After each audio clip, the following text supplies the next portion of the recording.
Glad to be with you. It's good to have you. Now, I'd like to begin by asking you about the premise of your book, this notion of the deep state. Now, in the United States and in Europe, this is a concept that is generally not spoken of, and I would guess that most people would have never even have heard of this term, the deep state. But in the context of Turkey, which is my own field of research, this is a topic much discussed. Now, how do you define the deep state, and also how did you chance upon this concept? Well, I actually have a glossary at the back of my book in which I say that the deep state is a term from Turkey where it is used to refer to a closed network said to be more powerful than the public state, and it engages in false flag violence, is organized by the military and intelligence apparatus, and involves their links to organized crime. Now, what actually happened here was that I spent 6 years writing this book, The Road to 9/11, Wealth, Empire, and the Future of America, which just came out last month from the University of California Press. And I developed, in the course of writing this book, the concept emerged to me that there were two senses of the word state, and that the two senses were differently embodied in America. There was public state defined by the Constitution, and which involved checks and balances, which aimed at openness and accountability. And there was also behind it, especially since World War II, another top-down deep state that was not accountable. And if it was responsible, it was not to the public, but to what I in the book called an overworld. And as I wrote this book, I came up with a term for this second state, which was power state. But then I became aware of the writings of a Norwegian philosopher called Ole Tunander. I edited a book with David Ray Griffin called 9/11 and American Empire. And David, brilliant man, recruited Ole Tunander to write for our book. And I was later at a conference with him in Australia, and he was talking about what I was talking about, but in other countries, and he called it the deep state. So I went back through my manuscript, and wherever I had written power state, I instead wrote deep state, and I do actually credit him in my footnotes. So that's how I came upon the concept. I came upon it independently through my own research, and then was very gratified to see how very closely, my analysis of America fit Ole Tunander's analysis of both America and other states. But this is also a concept that you, in certain ways, have been swimming around for a very long time in looking at the John F. Kennedy assassination, and you've written about this well before, working on 9/11 and also working on cocaine politics, another book that also published by University of California Press as well. Is that correct? Well, yes and no.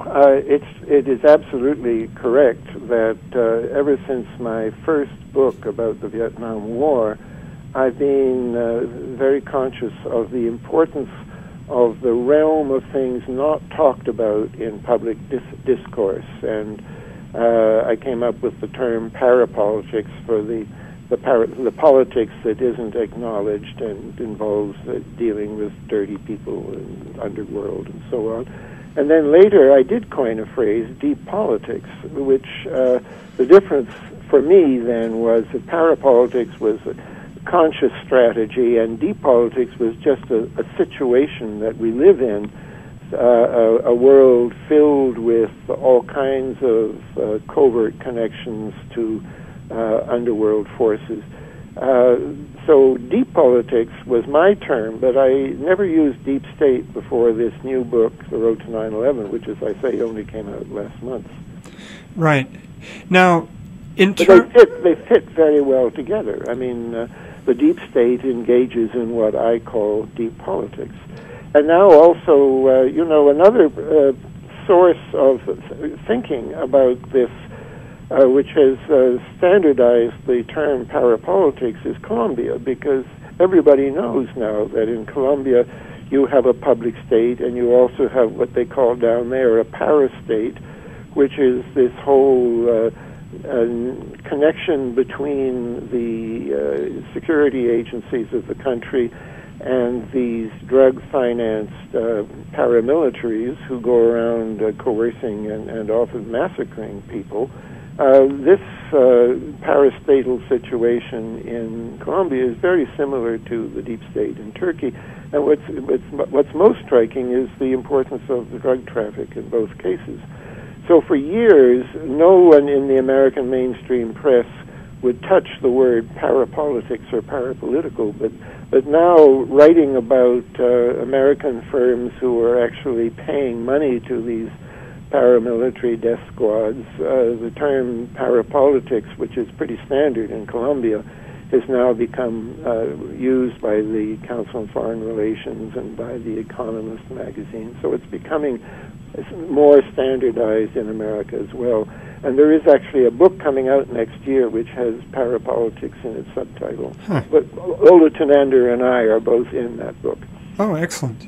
Now, I'd like to divide up the remainder of this interview into 4 parts, so each covering 4 central characters within your book.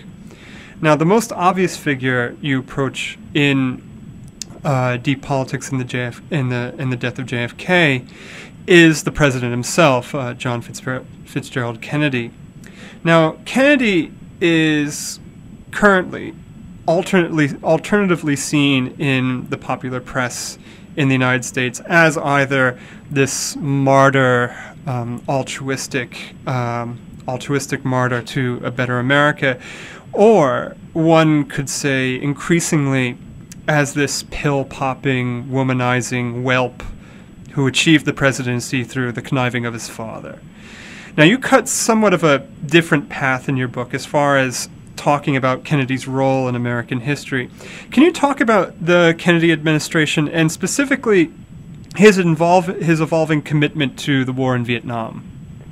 Yes, I do feel that Kennedy is still a very misunderstood and complex character. There's another stereotype, by the way, besides the very powerful ones you mentioned, and that is, particularly on the left, they see Kennedy as a major figure in the Cold War, and how because he became interested in limited wars and the use of special forces, that it was in his presidency that we saw the beginning of the heated up Vietnam War and also various kinds of special forces activities in Latin America, specifically again in Colombia. Now, I'd like to take a step back from all of that and first of all see the situation that Kennedy was in.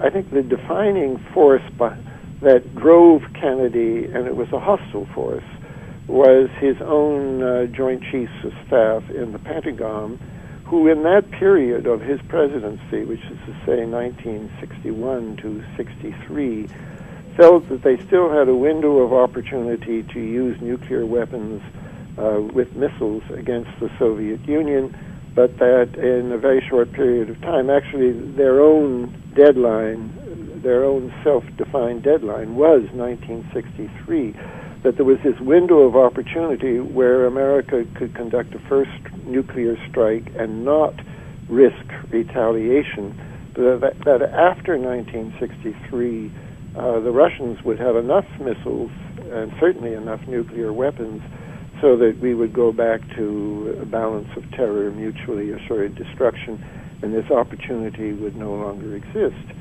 And this was perhaps the most important challenge, and it's one of the least talked about in the thing. We owe really it's a very important article that came out in the last decade by Professor James Galbraith down at the University of Texas about how there was an actual meeting between Kennedy and the Joint Chiefs, and they seriously proposed the first strike. And he said, well, have you figured out how many might be killed in this first strike? And they said, yes, we have. We've done a study on that. And he said, how many people? Now, I'm doing this from memory, but I think the Joint Chiefs' reply was 600 million. And they weren't all just in the Soviet Union because they were factoring in the fallout that would have circled around the world.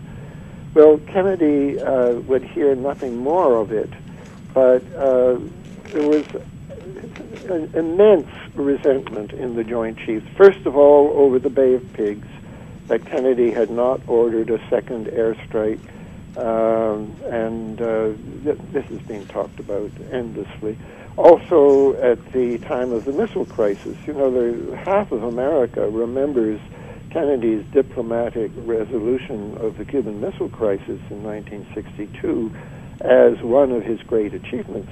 But in the military at the time, there were at least two of the Joint Chiefs, Admiral Anderson and General LeMay of the Air Force, who thought that this was almost treason, that America had not used the fleet and the Air Force to take out Fidel Castro violently at this time. So Kennedy, throughout his administration, didn't matter where it was, Africa, Berlin, Latin America, or finally, point of your question, Vietnam, he was being confronted with demands for a major military response, and he turned down the demand for a major military response, but proposed in its place a kind of compromise which satisfied nobody. It didn't satisfy the hawks because it was not enough, and it didn't satisfy the doves outside of government because, from their point of view, it was too much. Now, specifically in the case of Vietnam, where Kennedy was presented with an ultimatum by the Joint Chiefs was not about Vietnam, it was about Laos next door. But the CIA and the Pentagon between them had created, I would say, an almost totally artificial crisis in Laos. In the last weeks of the Eisenhower administration, Eisenhower knew next to nothing about it. But there was a fait accompli now where the Joint Chiefs were saying in the first days, weeks of the Kennedy administration, you have to put 60,000 U.S. troops into Laos.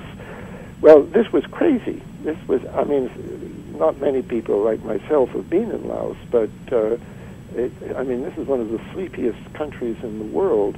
And the idea that America was going to face a stand-down confrontation with at least China and possibly also the Soviet Union in a country where it was very difficult to find enough airports to land your planes was a formula for disaster.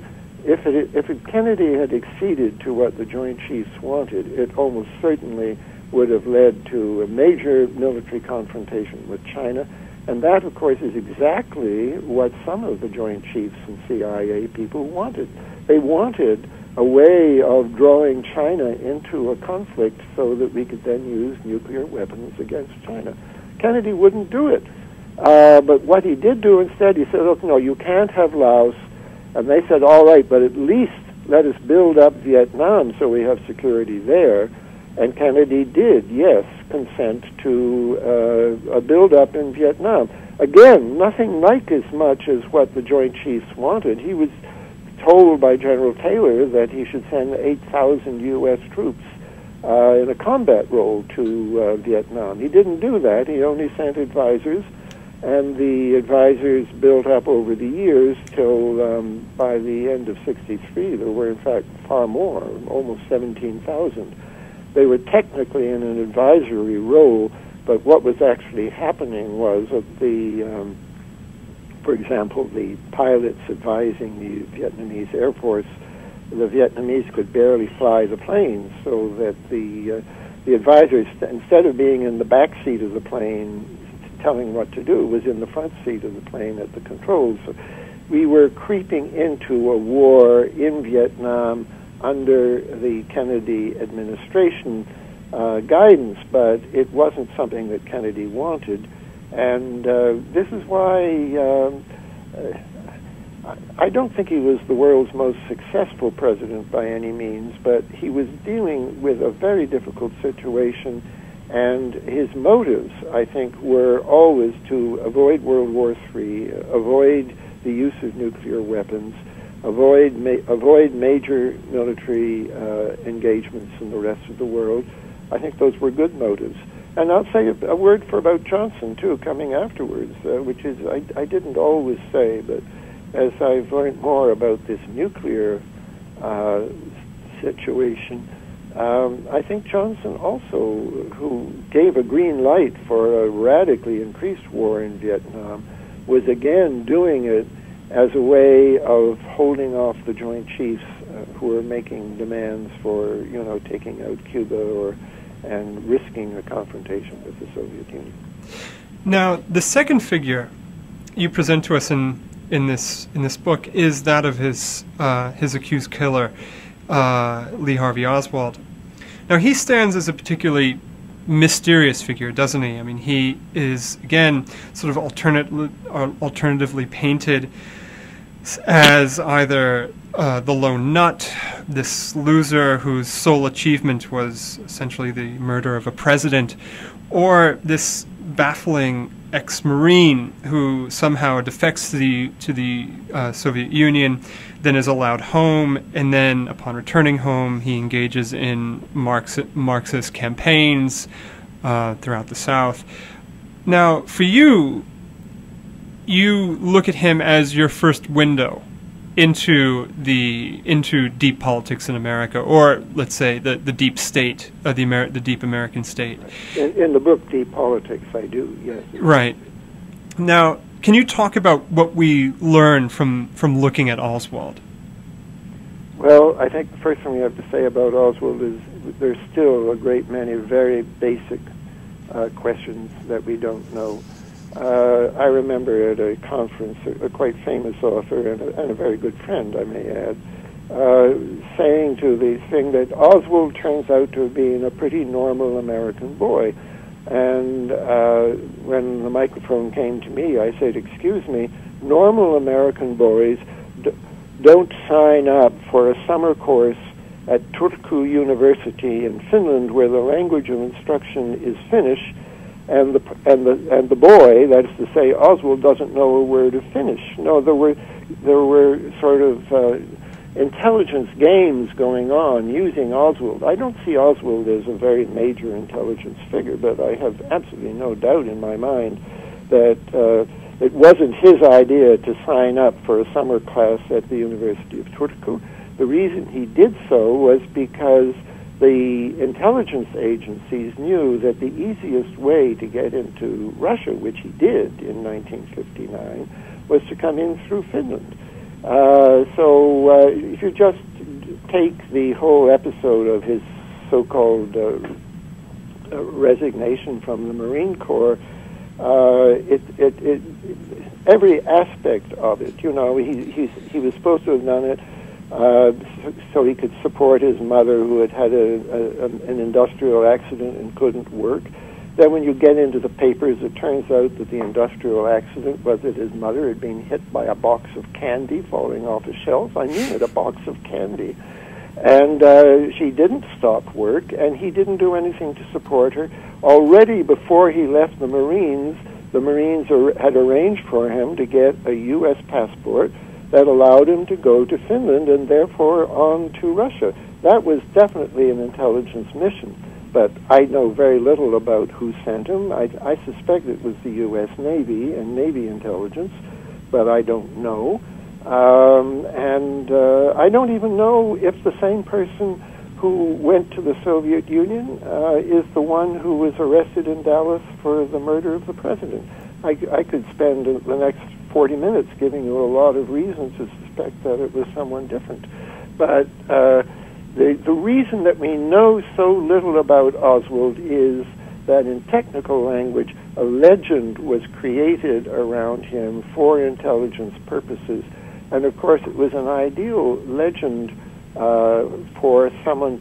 They didn't create the legend in order to make him an assassin, but there were people in high places who knew that the legend existed.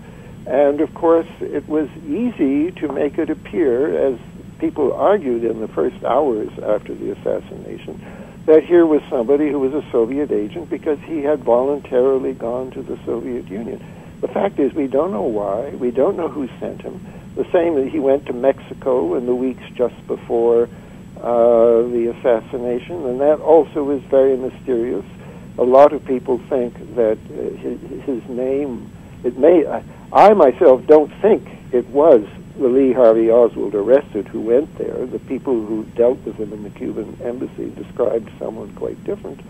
But the name of Lee Harvey Oswald was involved in some kind of complicated operation in Mexico City at the beginning of October 1963, just weeks before the assassination, that made it look as if Oswald had a connection with Cuba. And in fact, Army intelligence on the day of the assassination sent out a cable saying that Oswald had been to Cuba, which, according to the story given us by the Warren Commission, was just not true. So we have all kinds of conflicting reports about Oswald, but the clear picture is that he was someone whose name was being exploited for different intelligence purposes. For one purpose in 1959 when he went to the Soviet Union, for another purpose in October of 63 when he went to Mexico City, maybe a third purpose when he started demonstrating in New Orleans in the summer of 1963. I think he got involved with, or a case can be made that he got involved with anti-Castro groups. Well, just more than a case, he did make approaches to anti-Castro groups, claiming to be anti-Castro. At the same time, within a week of 1 week later, he's in the streets of New Orleans handing out pro-Castro literature. So whatever you can say about him, there's more to him than meets the eye. And the way of summarizing it all in a sentence is that he was doing things that could be exploited for intelligence purposes, or if you like, for deep political purposes. You know, one feature that you bring up, and as well as many others, including this fairly recent documentary that was done by Frontline, the most mysterious setting in the whole Oswald legend or biography is his connection to New Orleans, and not simply his activities in New Orleans, but simply New Orleans itself as a staging ground for different types of dissident movements, government-backed programs in connection also to, let's say, the JM Wave program in Miami. Can you talk about Oswald's connection to New Orleans and how this fits within, let's say, the deep politics of the period? Yes, well, I would slightly, I mean, your picture of New Orleans as a kind of cockpit of covert operations is absolutely right. But it's a little broader, perhaps, than what you said, because some of these operations were government-backed. The Cuban Revolutionary Council, which was the front group for the Bay of Pigs, had an office in New Orleans. But I think even more important, perhaps, was the fact that there were a lot of wealthy people with connections, particularly to Central America, and the sugar companies, for example. Standard Fruit and Steamship, despite its name, was basically a sugar company, very involved in Central America and famous for having its own covert operations or deep politics. And Oswald somehow, in one way or another, was involved with that community of covert operations. And the best proof of that is, I think when he was handing out the pro-Castro literature, he was trying to, people were invited to contact him at a mail address, which turned out to be the back door of a building at 644 Camp Street, where the main tenant was a man called Guy Bannister, a former ONI and FBI agent who was running one of these agencies. And I believe that anyone who was foolish enough to answer Lee Harvey Oswald's appeal to come join the Fair Play for Cuba Committee in New Orleans, this committee of one, he was the only member of it, if they had written into that address, the information would have been collected by Guy Bannister, and that person would have become the subject of surveillance. So again, it's hard to be too specific about where all this was going, but Oswald was definitely penetrating that community when he went to the group DRE, the DRE, Directorio Revolucionario Estudiantil. It's an anti-Castro Cuban exile group that was very active, suspected by many people of involvement in the Kennedy assassination. Certainly a group that had connections to the CIA. And he walked into their offices with his Marine training manual and offered to train guerrillas for them. And as the man who he approached, Carlos Brenguier of the DRE, said later to the Warren Commission, Oswald must have known something ordinary people didn't know, because there was actually a training camp where people were being trained in guerrilla activities up at Lake Pontchartrain. So Oswald was acting as if he knew about that. One could go on, and in fact I think it's at least 2 chapters in my book, Deep Politics, are just about Oswald in New Orleans. Very, very interesting, all of it. Even if we don't learn about Oswald, we learn a lot more about deep politics in New Orleans, and that's, in a sense, the point of my book. We can't solve the case, but we can learn a lot more about America by studying the case. Now, if Oswald is this mystery man, the third figure that has been, that you approach in your book, has traditionally been painted as somewhat of the clown figure in the Kennedy assassination. Now, this third figure, Jack Ruby, this transplanted son of Jewish immigrants, then living in Dallas, owner of a gentleman's club, ostensibly in the downtown, who, out of patriotism and purportedly out of the desire to demonstrate some sort of Jewish masculinity, slips into the garage and he shoots Oswald. Now, subsequently, we've learned more about Ruby, particularly his ties to organized crime. Now, where does Ruby fit in to the workings of the deep politics, not only in the United States, but let's say in Dallas? That is really one of the things that got me started in looking at the Kennedy assassination, because the Warren Commission essentially poo-pooed the idea that Jack Ruby had organized crime connections. They said at best he was like a very low figure who had been exposed to organized crime in Chicago, and it wasn't very hard to show that that wasn't true. By the way, the second time that there was a government look at the case was the House Select Committee on Assassinations, and they had a so-called conference of experts before they began their work, and I and others said, look at Ruby's organized crime connections, and they came up with a volume of 1,000 pages of Ruby's connections to organized crime. There's so many of them that the real message could be lost. I think the important thing about Jack Ruby's organized crime connections were, first of all, they began in Chicago, and they were with the Jewish segment of organized crime there. Chicago was not like New York, where the mafia was very tightly Sicilian or Italian. It was multi-ethnic in Chicago, and it was usually called the outfit or the mob. Not the word mafia doesn't apply to Chicago, really. But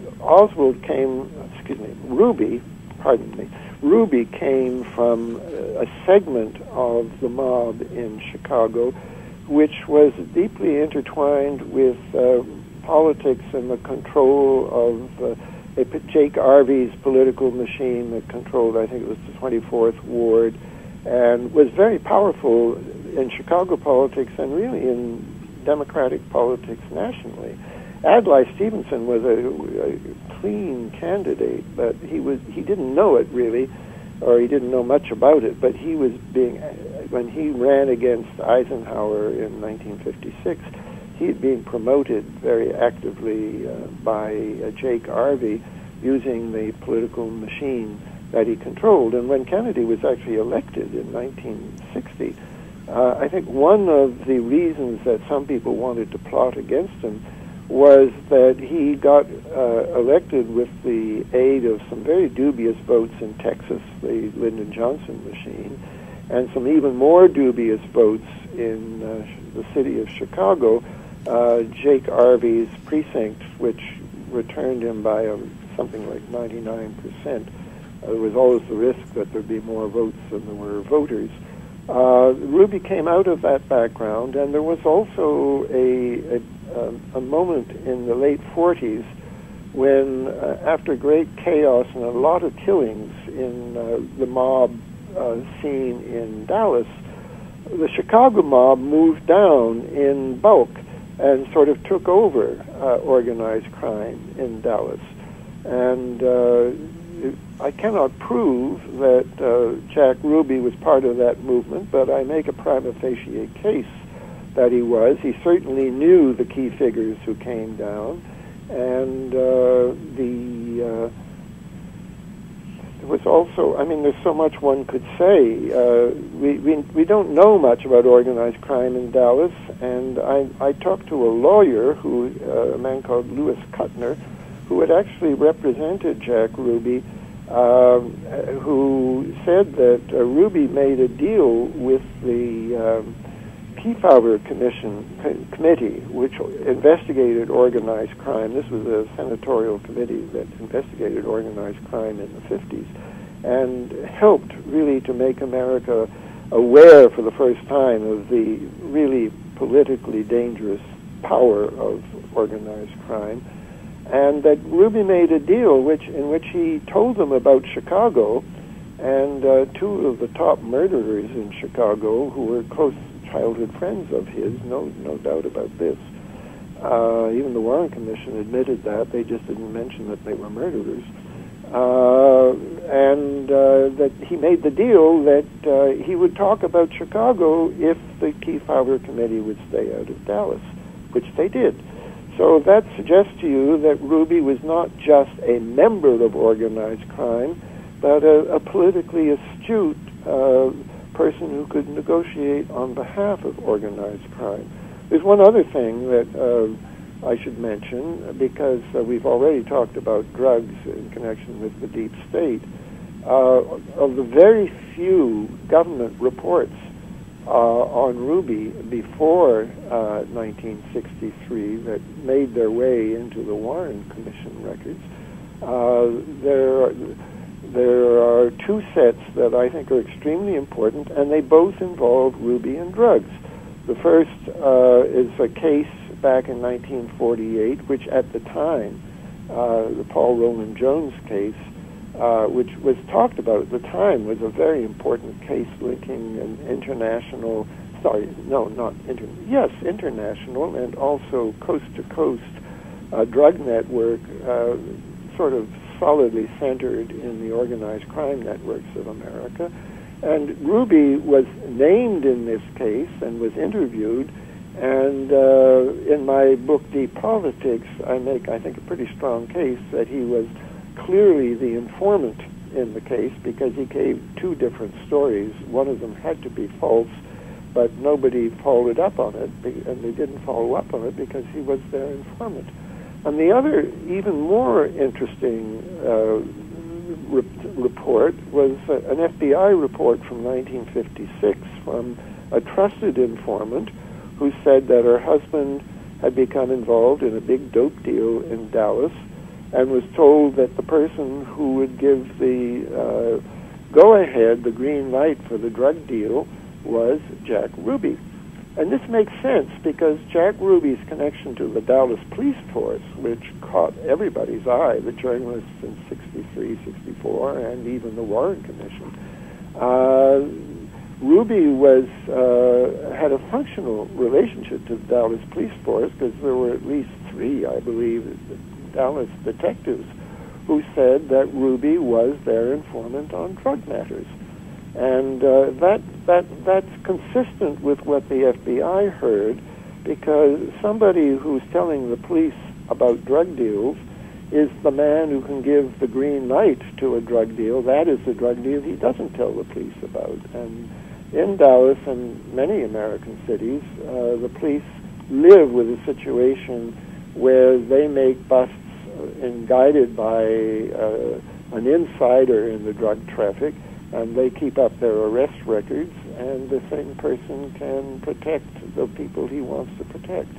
So Ruby, we could say, is part of not just of organized crime, but of the these were, both of his cases were cases coming out of Mexico, and the drugs actually, because it was heroin, and although there was heroin from Mexico, I think in both cases this was more likely to have been European heroin, which came to Mexico via Cuba. So it's a complicated international case. And then Ruby also, he made 3 trips to Cuba in 1959, probably to get money out of Cuba on behalf of the Chicago mob. So he's a much more, and he knew all kinds of people in Dallas who were not themselves criminals. They were leading businessmen and so on. But particularly in cities like New Orleans and Dallas, there were many businessmen whose business involved having favors done for them from time to time by organized crime. So he was an important person in his way, even though he's not one who would have made the history books if he had not shot Lee Harvey Oswald.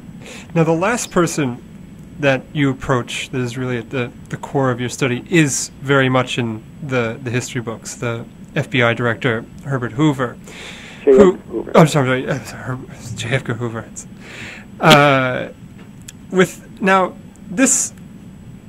There's a certain degree of irony here, since he is, in certain ways in your telling, he's the symbol of the American establishment for this period that you discuss. I mean, irony because of all of these different stories that have come out about his personal life. He is a figure that straddles several eras in American history and embodies some of the very sort of dark aspects of the American state during this time. The number of stories in the American press have detailed his collection of blackmail files on prominent Americans, his fixation upon suppressing the American left, while at the same time denying even the existence of the American mafia. Now, again, you talk less about Hoover's individual personality or even his actions, and more about his professional and social milieu, all these individuals that surround him.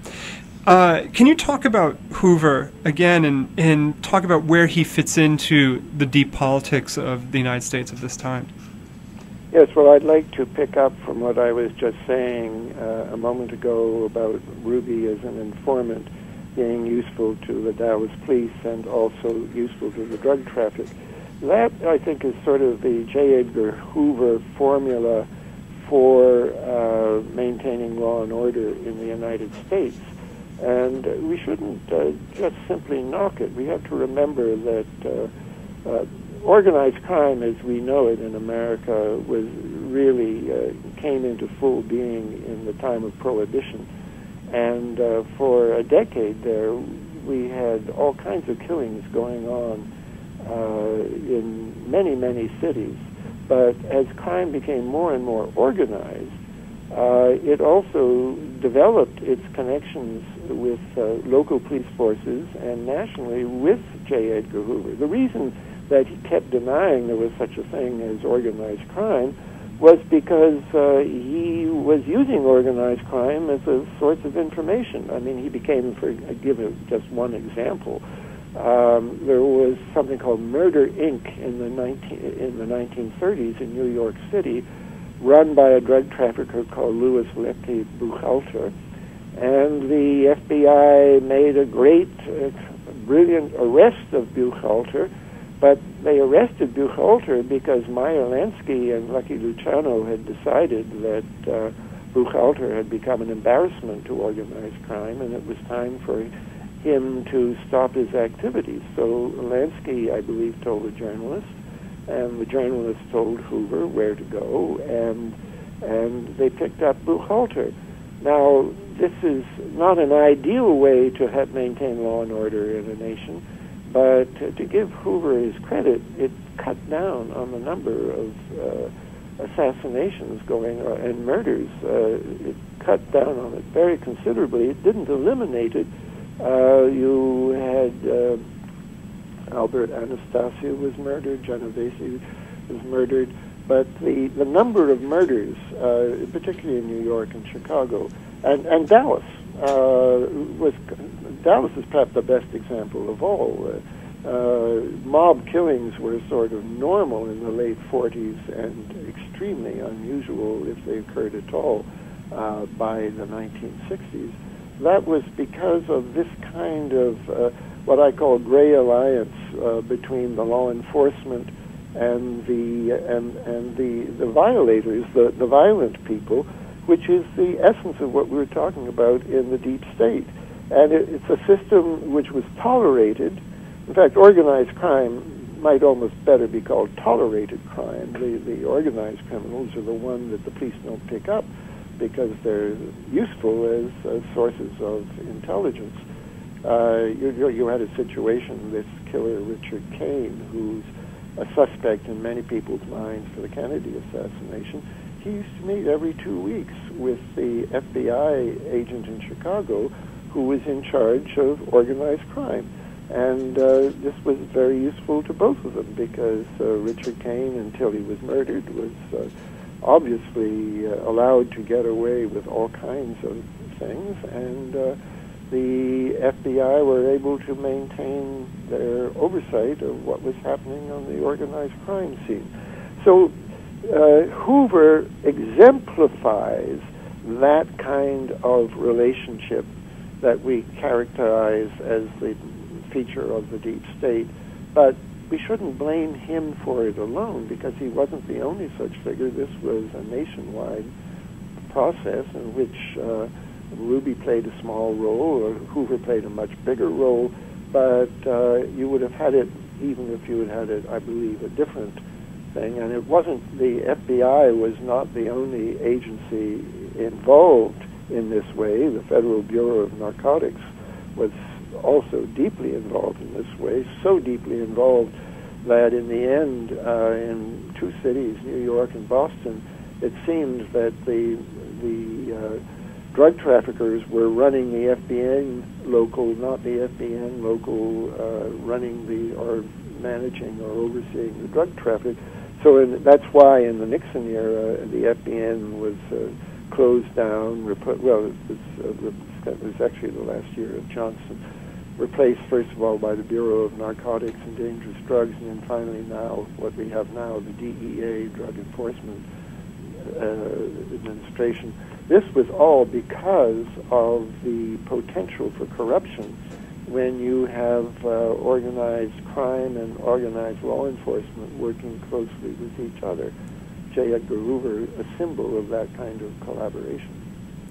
Now, also in addition to this, you talk about Hoover and what he does with his spare time, so to speak. Can you talk about the was it the Southwest Corporation? Great Southwest Corporation.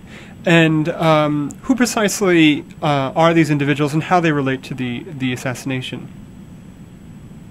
Well, I've never said that these people are related to the assassination, partly for legal reasons, mostly because I don't have any evidence to say they were related to the assassination. But you asked about Ruby's spare time. Hoover loved to go to the races, and he loved to win bets. And I mean, not because I think he wanted to make money, but you know, most people for many people, it's a source of entertainment to go and to the races, place a small bet, and feel good when you win. Well, whether or not Hoover knew it, the people that he frequented the races with, and I'll talk specifically now, there were many racetracks involved, at least three, one in Florida, one in New York, but the important one for us is the Santa Anita racetrack down near San Diego, because Hoover allowed these vacations to be paid for by big-time businessmen like Billy Byers and Clint Murchison. And they had connections to the racing world. And it is alleged, and I don't know if it's proven, but that the mob would arrange for Hoover's horses to win their races. It was certainly, I think, in a well-organized society, this ought not to have happened, and I would suspect that in America in 2007, it could not happen without there being a huge hue and cry about it. But Hoover was so powerful that he could go to the races and be seen with these figures. He didn't have the direct mob connections, but he frequented people who did have mob connections. And the reason that I draw attention to this in my book is that some of the people that Hoover knew from Dallas in connection with horse racing at Santa Anita, and I'll just give one name, Billy Byers, not a criminal, a successful businessman, but a man with his own organized crime connections, and one of these connections was with Jack Ruby. So this is a kind of 2 degrees of separation here. Hoover was frequenting at this El Charro Motel down in the San Diego area.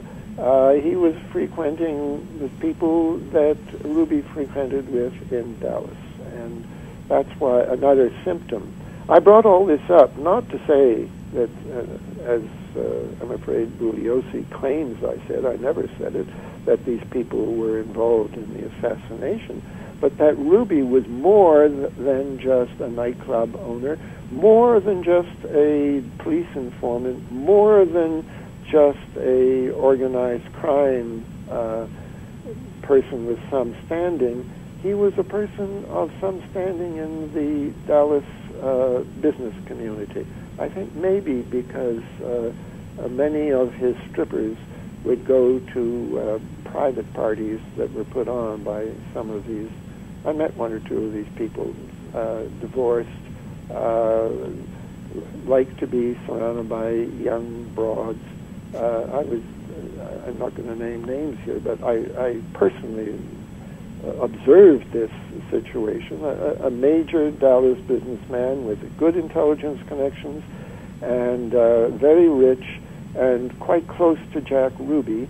And I had made the argument, and before I'd ever met him, that Ruby supplied girls to these people. Well, by the time I met this man, Ruby had been dead for 12 years. But the kind of women that Ruby would have supplied were in this man's rich suburban spread when I went to see him. So, you know, if you're dealing with women, women for hire, strippers who easily become prostitutes and easily become drug runners because they often get paid in drugs, and they often develop drug habits to help them with the uncomfortable business of stripping. This Ruby's involvement with this world got him into the world of sexual politics, and I had a whole chapter on sexual politics, which is, I think, one of the underreported aspects of American political life, including in high places and in Washington. Now, towards the end of the book, you bring all these characters together. You synthesize these different deep political aspects that in certain characters share certain, or have at least certain similar holdings, and you put on your sleuth cap for a moment, and you state towards the in the conclusion that the JFK assassination should not be understood as a coup, nor even as some kind of simple conspiracy, but as a systemic adjustment within the American political system. Now, can you put the assassination in the grander context of U.S. Politics and U.S. institutions in the latter half of the 20th century? Where does it fit in? Yes, I'm really glad you asked that question, because I have a clearer picture of what I think in this area now than I did when I wrote Deep Politics, which, after all, I wrote it in 1992. Particularly since 9/11, I've had to, and my research for this new book, The Road to 9/11, I see now much more clearly that ever since World War II, America has been under pressure to expand its military capacity and its involvement in the rest of the world for many reasons. Oil companies need protection when they go into remote areas like Kazakhstan, and sure enough, we now have U.S. troops in states bordering Kazakhstan.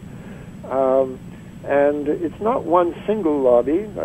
I do in both my books, these books, both Deep Politics and in The Road to 9/11, I single out one particular very powerful lobby, the American Security Council, but it's only one of many.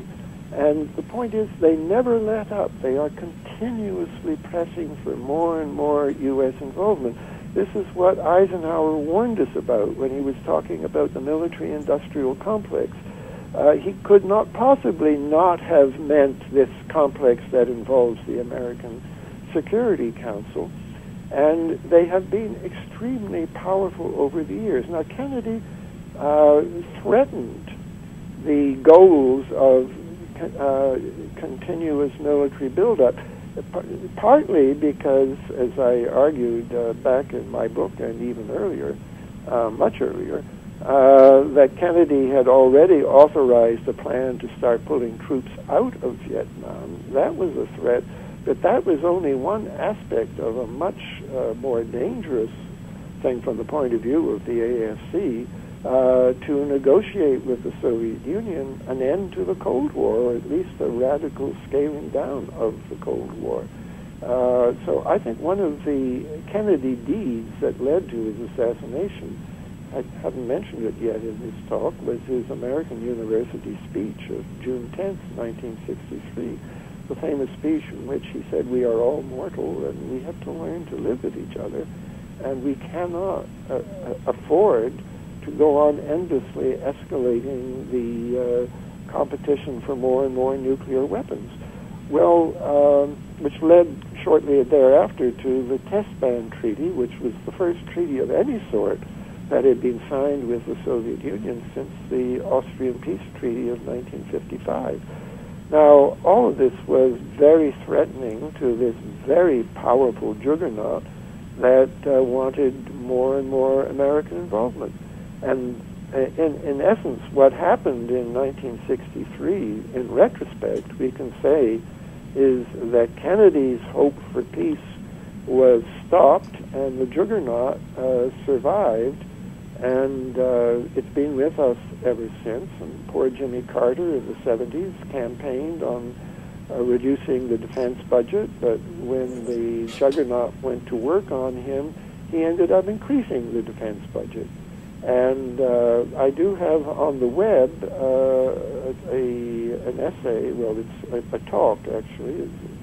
It's quite a popular one. If you go to P.D. Scott videos in Google for me under videos, and one of the first things you get is this video where I compare what happened in the Kennedy assassination to what happened in 9/11, and in essence, both of these operations, I think, have to be linked to this incessant deep state pressure for more and more military involvement, and in both of these cases for wars which some people already were planning for, but which were not yet authorized in any way. So that the Kennedy assassination was followed by a radical heating up of the war in Vietnam, instead of the withdrawal that Kennedy had called for.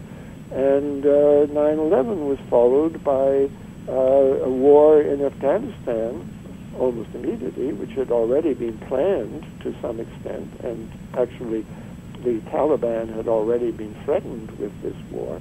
And eventually with the war in Iraq, which it's clear from some of the books coming out now, was on the agenda, particularly the Cheney agenda, from the day that the Bush II administration in 2000. I won't say they were elected, but they managed to, with the help of the Supreme Court, to take over the White House. These are forces that have never been successfully challenged by anybody. There have been brave people in Congress who tried to challenge them. There were two senators voted against the Tonkin Gulf Resolution, both defeated thereafter. Senator Church tried to get some kind of control on intelligence activities. He was defeated in the next election. People in Congress today know that it's very dangerous for them to take on the military-industrial complex. If there's a significant difference between 1963 and 2007, it's that in 1963 you had a certain amount of competition between a healthy civilian economy and this burgeoning military-industrial economy, whereas today the civilian economy has lost. It's no longer burgeoning. Those aspects of it which are strong, like aerospace or electronics, are clearly the aspects that are part of the military-industrial complex. And this is a very severe danger for America, because right now, for example, those same forces are pushing for us to take some kind of action in Iran. And just extrapolating from the past, I would say that what the military-industrial complex wants, the military-industrial complex gets. And we should be very worried about this, because nothing could be more dangerous to the security of the United States than for us to invade Iran. So that's why I consider the research I'm doing important. Well, before I let you go, just one last quick question. I just finished Road to 9/11, and you comment towards the end of the book that the archives of the 9/11 Commission will not be open until 2009. Now, we've had a similar situation with the Kennedy assassination in terms of delays in opening up the archival record. Is there anything left in the Kennedy archival record that is closed or still off limits to researchers? Yes, there are certain things. I'm glad you brought that point up, because it's interesting that the commission that promised to proceed in an open way has in fact closed its records, and closed it with a date which means that nobody can get impeached as a result of what they found, at least because the president and the vice president will no longer be in office in 2009. We've had now 40 years since the Kennedy assassination, and it's 15 years since the Assassination Records Collection Act, which called for all agencies to submit all of their records.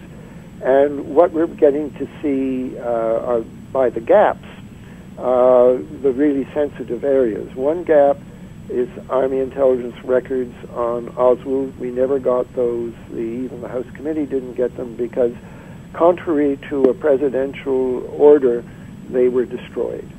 So we can imagine that they were destroyed because there was something very sensitive about Oswald's relationship to Army intelligence.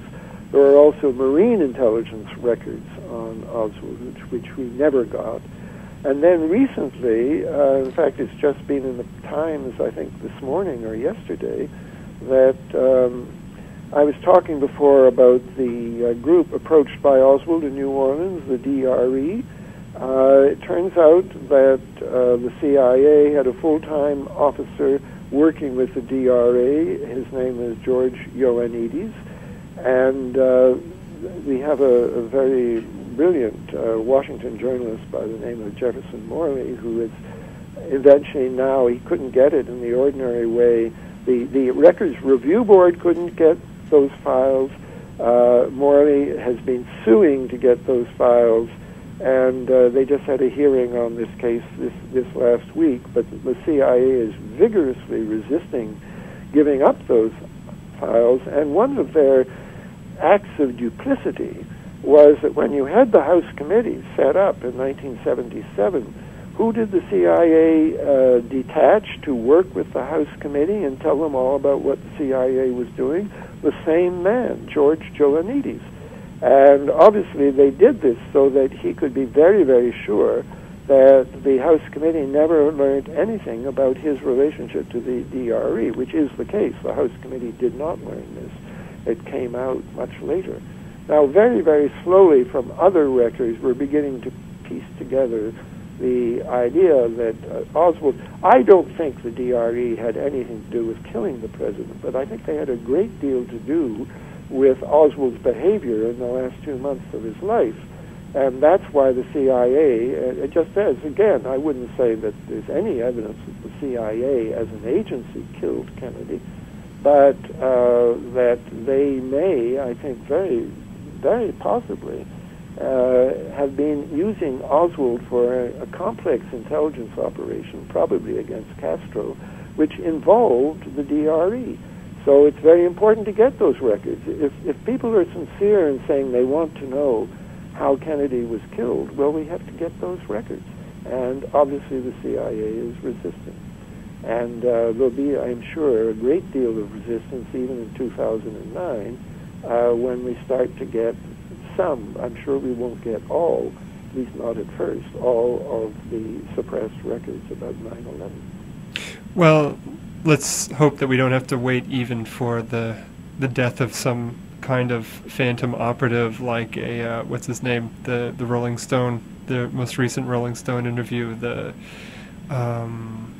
Howard Hunt kind of revelation on his deathbed, and then left to wonder whether or not it's even remotely true. Right. But in any case, I want to thank you. It's interesting, isn't it? I didn't put too much store by what Howard Hunt had to say, but what is interesting, and it's come up before, is that both David Phillips and Howard Hunt, who have themselves been suspected of involvement, have dropped very strong hints that some individuals in the CIA, individuals, not the agency as a whole, but that individuals in the agency were involved. That's pretty interesting when it's coming from people who were themselves in the agency.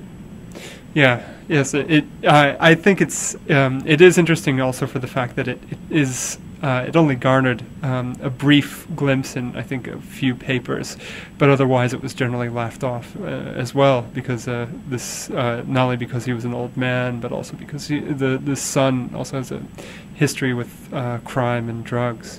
But in any case, Rolling Stone interview, let's face it, is double hearsay, so it's not something that can be considered a primary source. There are things in the revelations from the documents released since 1992 because of the Records Collection Act. There are, I wouldn't say smoking guns in there, but we have a much clearer picture of elaborate intelligence plans against Castro, in which Oswald was involved and the Chicago underworld was involved, and of course, as I said, Ruby was connected to the Chicago underworld. And both Oswald and Ruby, who had very little in common, had expressed particularly in '63, a common interest in Cuba.